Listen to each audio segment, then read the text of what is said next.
What up, world? It's your woman, Butterfly.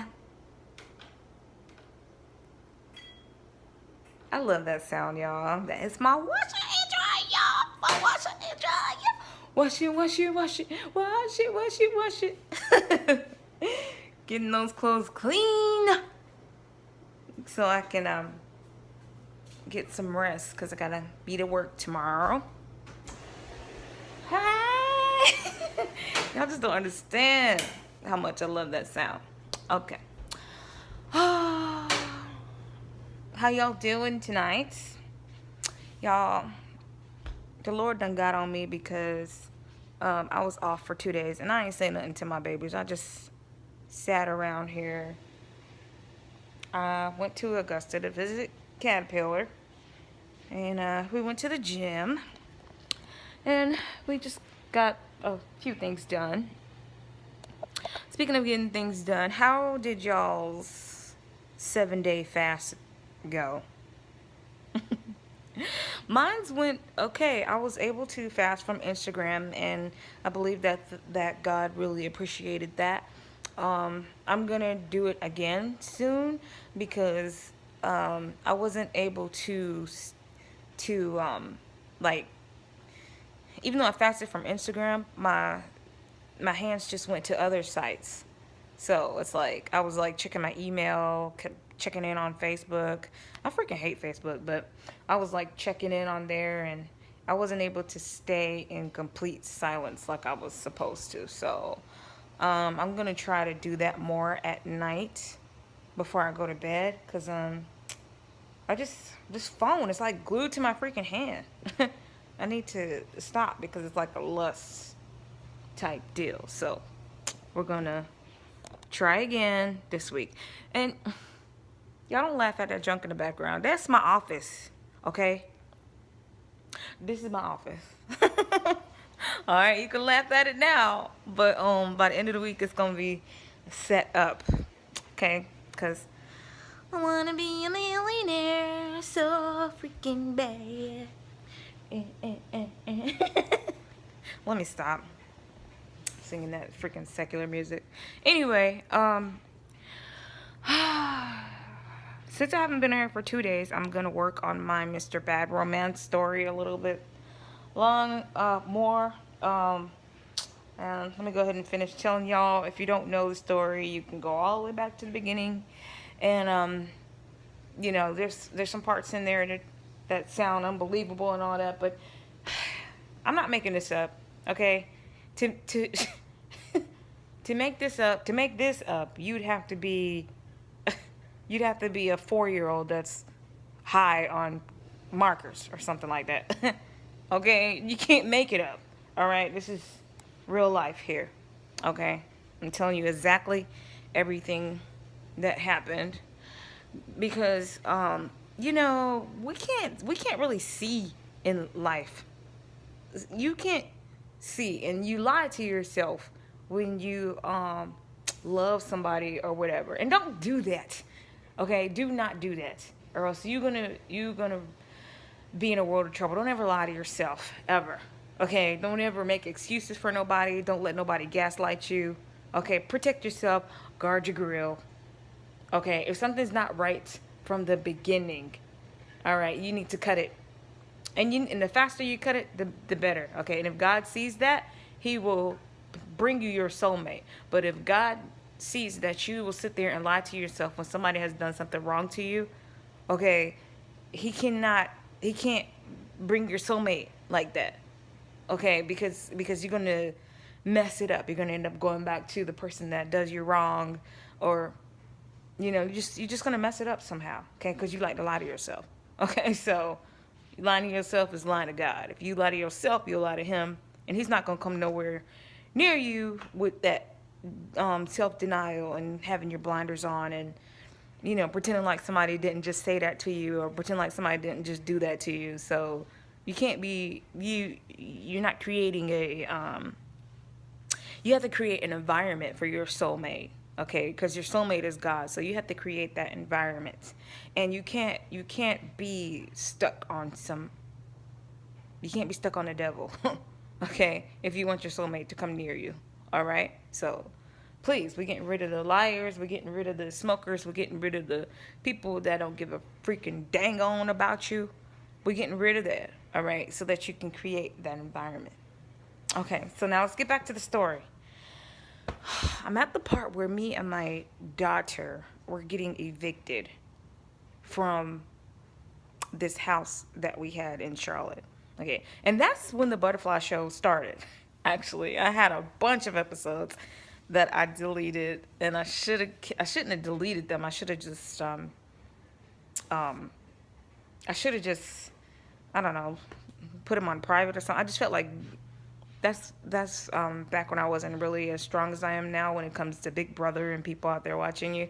And I was talking all the same stuff that I'm talking now, but it was really good. So the butterfly show is back. All right. We were getting evicted, and I started to record because I was taking a leap of faith. All right. Now, at first, I was like, I need to borrow the money from somebody. I didn't know what God wanted me to do.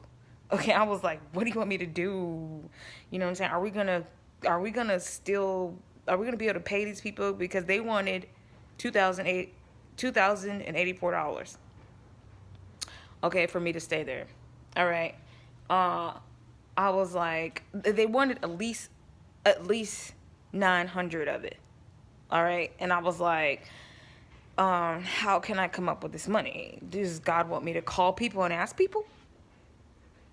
Okay, if something's going on and you don't trust God, then you will resent people that don't help you. And don't do that, okay? Because that's not what God wants. Okay, if you call somebody and ask them to borrow some money and they say, no, I don't have that much, or why do you need that much money, or, or whatever. If the answer is no, if you just don't get it, then just keep looking at your options or try something else. Don't get mad at people because they don't help you or won't help you. Because, I mean, what would you say if somebody called you and asked you for that much money? You know what I mean? You would be like, what are you doing to need that much money? Like, whatever you're trying to buy or whatever if you have to borrow $900, that means that whatever you're trying to buy or wherever you're living, you can't afford. That's what it means. Okay, so I was calling around asking people for the money. I was just sitting there thinking of what the heck to do. Okay, but I did not go back to the club. I know that much. Okay, I was like, I was doing my courier job, and I was taking my daughter to the sitter at night. And during the day, I would think about what to do. Maybe I should have found another job. You know what I mean? Like, I know that now, but back then, my mind was just too jumbled because it was when you worked in the club, that's the only thing you think of. Sometimes, well, me, that's my story.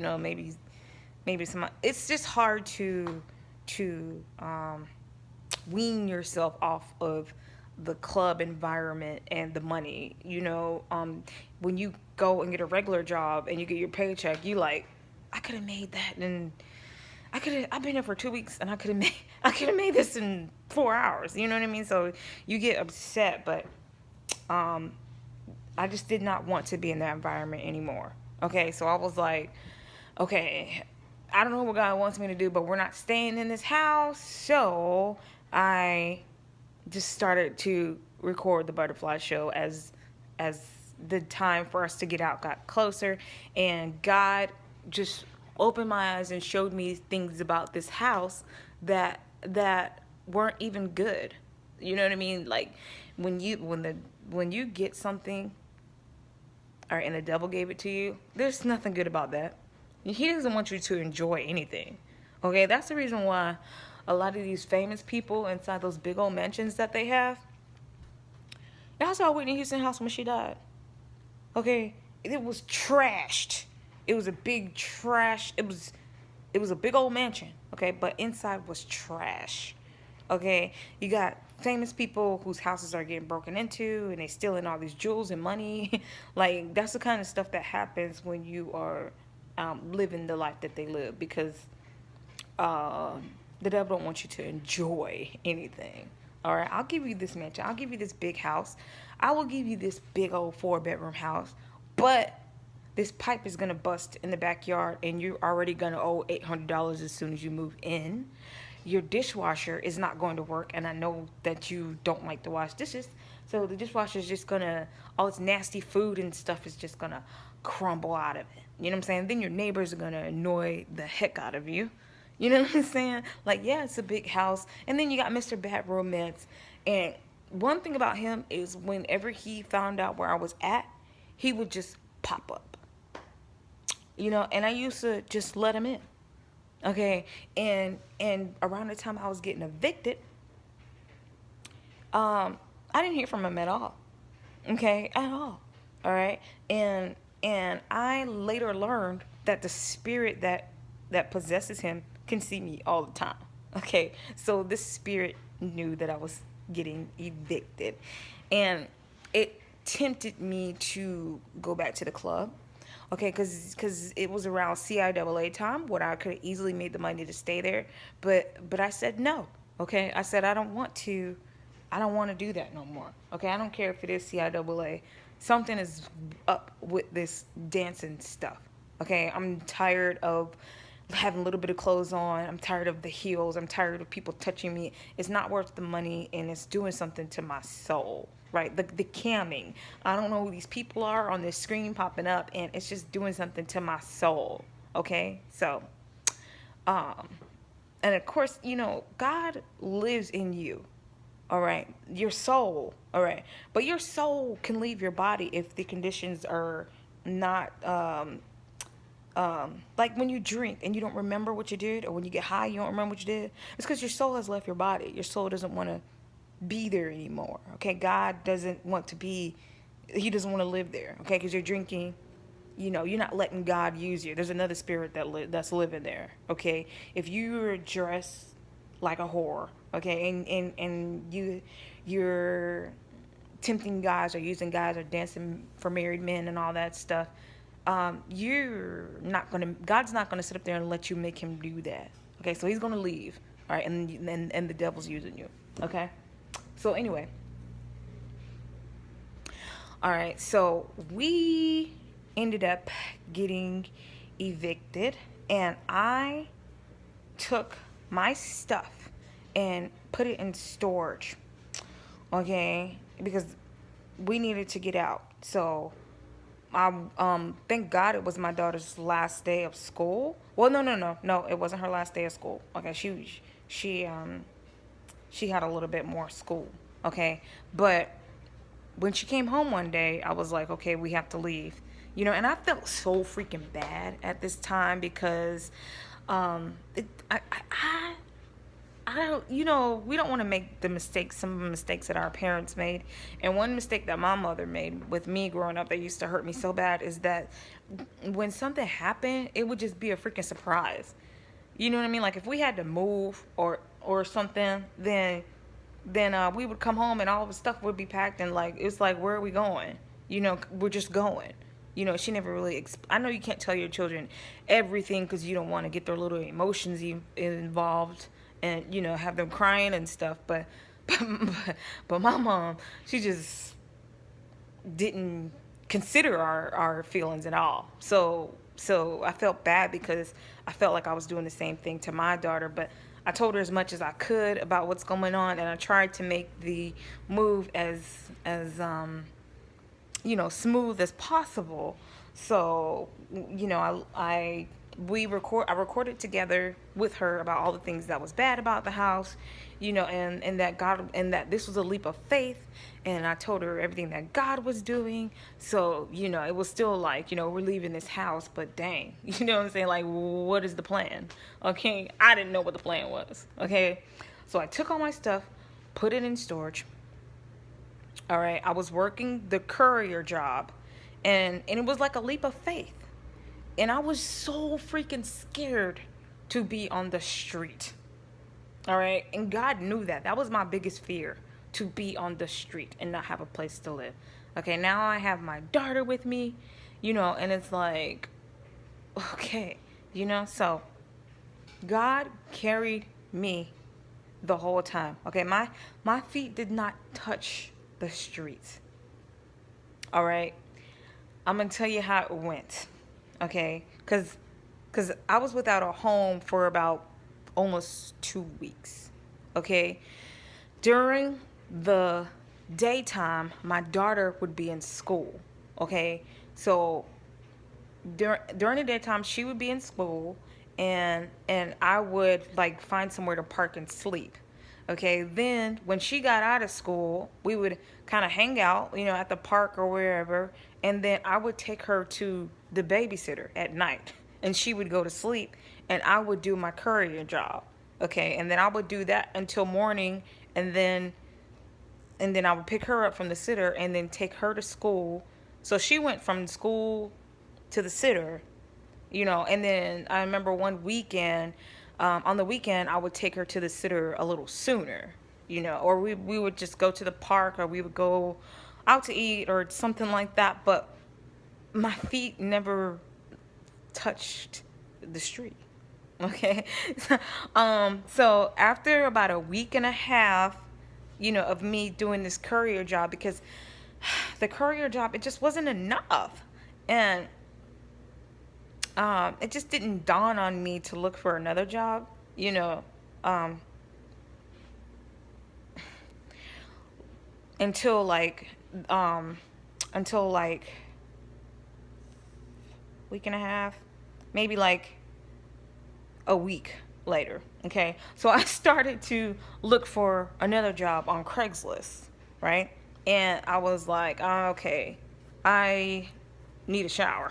Like I'm washing up and stuff, but it's not cool. Like, God, can you please something? I don't know what you want me to do. Like, I can't ride around in this car forever.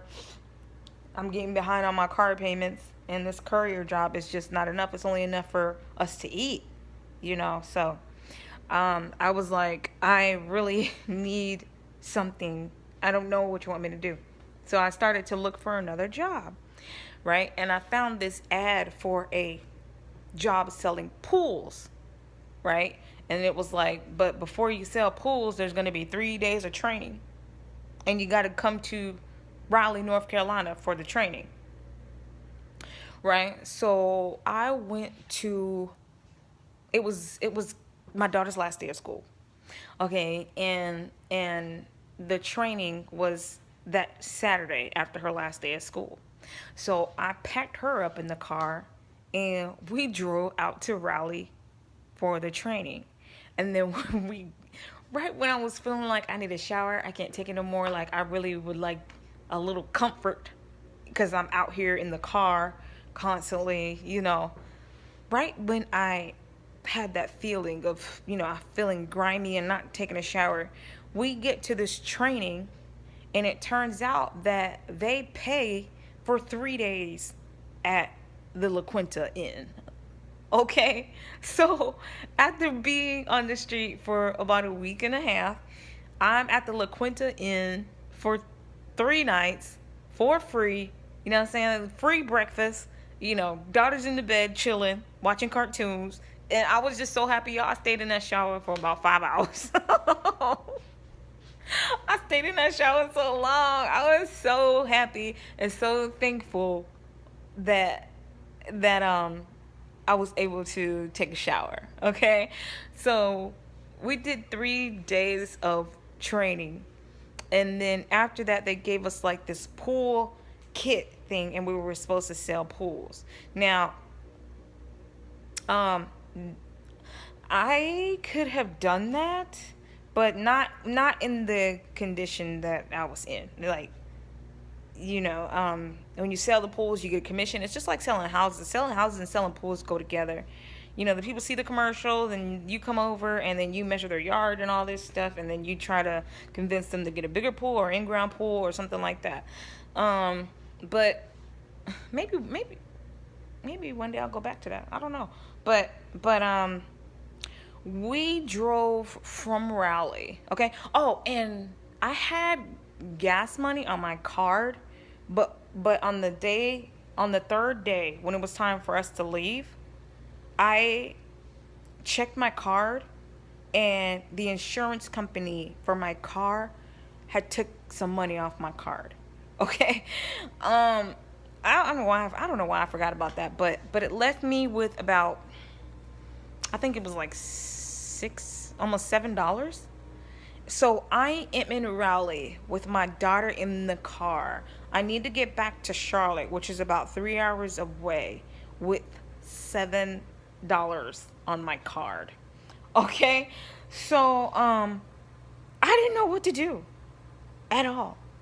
Okay? I was freaking terrified because I was like, what does, like, how come, okay, I'm trying to do right. I'm trying not to go to the club. Okay, but I know if I was in the club right now, I wouldn't be in this position. You know what I mean? Like, I was just I was mad, y'all. I was mad. My stomach just dropped. And it was like I heard a voice from the sky. Okay? It's like, I just heard it so loud. And it was like, call your husband. Right? So, I don't know, we have been talking a little bit off and on. I think he was just checking on me just to make sure, I don't know. He just likes to play. He likes to do this little yo-yo thing. If you want to come home, then he'll be like, no, don't come. And then if you don't want to come, he'll be like, you belong here, blah, blah, blah. Things that narcissists do. But I called him, and he was like concerned, So I called him and told him that I was in Raleigh, and I just asked him, I had to swallow my pride because I didn't want to ask him. I did not want to ask him for anything, right? But I had to swallow my pride because God said, call your husband. He didn't say call your mama. He didn't say call your sister. He said, call your husband, right? So I called him, and he was like, I told him where I was and everything, and he was like, you have your daughter in the car, and he was like, drive as far as you can, and then I'll meet you, right? So I did. Surprisingly, I made it to Charlotte. Okay? I made it right to the top I made it to Salisbury. That's where I made it to. Okay, so I made it there. All right, he met me at the gas pump, and he put some gas in my car. Okay, then he was like, come on over to the house, right? So I went to his house, and I explained to him what I was trying to do with the selling pools and all that. And it felt good to, like, be there and just, the children see each other, and, it was really nice to just be there. But I could not stay there because my husband had a girlfriend. So me and my daughter couldn't stay there. So that's not where God wanted me. All right. So, but it was cool to sit there and talk, and, I was just trying to tell him my plans and everything. And while I was in his house, some big, tall, black dude hopped in my car, and I went out there, and I was like, what's going on? And he was like, this is a repossession, right? So my car was being repossessed, all right? And when the dude drove away in my car, my husband came out there, and he was like, what's going on? What's going on? I'm like, they're repossessing my car, right? Like, I was just freaking out because I'm stuck here at a place where I can't stay, and these people are taking my car. I don't have any money, and it was like, I couldn't do nothing but freaking cry, okay? Y'all should have seen me. I went in the house, and I just looked around, and I just started to freaking cry like the biggest baby you ever seen in your life, y'all. I was like,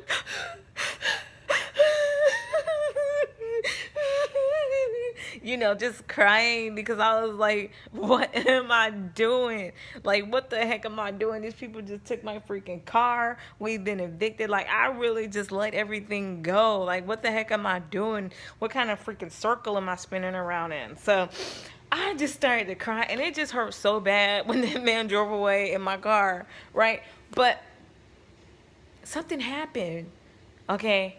My husband, he started to console me, right? And it didn't, when he was doing that, it didn't feel like him, right? It felt like a spirit.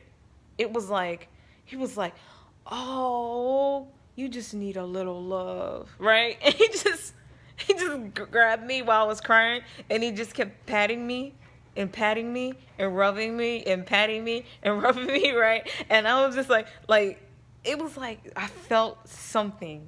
I really felt something, y'all, when I was being consulted by my ex-husband. So I really felt like that was God, right? And my ex-husband was like, because I was like, I want to go home to my mama, right? I was like, I just want to go home to my mama, right? So we sat down, and I was like, I want to go to Miami. I want to go to my mom, because my mom had been telling me to come to Miami. So, that's what I was saying I wanted to do. And my husband was like, you want to fly there? What do you want to do? Because he was wanting to help. He was just concerned. You know what I'm saying? And you know what? For that, he gets for that, I'm thankful for that, because nobody else was doing that. You know what I'm saying? I believe that was God working through him, but I'm thankful that he was obedient to God and let God work through him, because that right there is, even if it was nothing to him, it was something to me. Okay. He even after they took the car, he was like, let's go try to get the car back, right? And I was like, how? And he was like, let's go see how much money they want, right? So when we got down there to the car place, the dude was like, you're gonna have to give me $4,900 for this car. And I was like, what? Because I was thinking that I was $500 behind on the payment, and my ex-husband was like, I'm offering to pay that, right, for her to get her car back. And the dude was like, no, we want $4,900. I've been telling you to come down here and give me something. And he just wouldn't take it. So I had to get all my stuff out the car and everything. So what I'm saying is, when someone helps you like that, you know what I'm saying? They're being obedient to God. So I was thankful for that, because that is better than, we got people in our lives, you know what I'm saying, that like Mr. Bad Romance. He ain't gonna help you with nothing, all right? And, well, I'm not gonna say that, because he will, but he, look out for people that are just waiting for you to get better, and then that's when they're gonna want you. You know what I'm saying? I can understand if it's somebody that you just met, because people are looking to build. You know what I'm saying? So they don't want nobody that don't have no car, they don't have no steady job, that people are looking to build. So if you don't have no car, if you don't have no job, you don't need to be looking for someone to be with. You need to be trying to work on yourself. You know what I'm saying? So that you can be someone that people can build with. You know what I'm saying? Like, I'm not going to sit up here and talk to no dude with no car, no job. I'm sorry. You're not going to, it's just going to drag me down. You know what I'm saying? Now, so your priorities are messed up. You're looking for a woman, but you don't have a car, you don't have a job. You know what I'm saying? At least have those two things. You know what I'm saying? At least have some ambition, because, and then look for a woman. All right? Your priorities are messed up. Same thing with women. Okay, you want a man, but you don't have nothing. Okay? You don't have nothing. You out here talking about you want a man. Some men can see that, and they're like, I don't know if she's going to try to use me or what, but I know she's not doing it for herself, so I got to step back, okay? But Mr. Bad Romance known me for a long time, okay? And he, act like he loved me sometimes and do all this crazy stuff, okay? So if someone, he should have went through the fire with me, you know what I'm saying? But he did not, okay? Somebody that won't go through the fire with you, they just waiting on you to get better and then try to jump in the picture. Beware of that person, okay? Because beware of that person. All right, don't let that person have you when you are better, okay? Tell that person, no, okay, you wasn't going through the fire with me. You're not gonna come over here and stand in my freaking sunshine because you didn't go through the storm with me. All right, so please, all right, you don't love me, all right? So my husband told his girlfriend she couldn't come over. Okay, he didn't tell her that my ex-wife is here with her daughter and I need to help her, but he just told her she couldn't come over. All right, and he was like, "What do you want to do? Do you want to get on a plane or what?" And I was like, "I don't know. I didn't know. I didn't have no money. I didn't know. I just know I wanted to go home." So my ex-husband was like, I'm a carry you down there. I'm gonna carry you down there to Miami to your mother." All right. So when I got to Miami, I'm gonna cut the story here. But when I got to Miami, I saw that God needed me there. He needed me there now. I was so thankful. Okay, God needed me in Miami. All right, and I'm gonna tell y'all about that on the next episode of the Butterfly Show. Y'all stay with me. And I'm going to be obedient to God and get on here and finish the story because it's a hot mess. All right. But it taught me a lot. And I'm so glad I walked through the fire. Okay. So I can look back at my daughters and tell them what's coming when I see them making the same mistakes. Okay. Because let me tell you something. When God comes into your life, the devil cannot hide in your life. All right. It's like God just take the biggest flashlight and shine it on him wherever he is in your life. Okay, whether he's near your children, shine that flashlight on him. Okay, your children might not like it. They might be like, "No, I didn't want you to see this," or whatever. But God is going to shine that flashlight.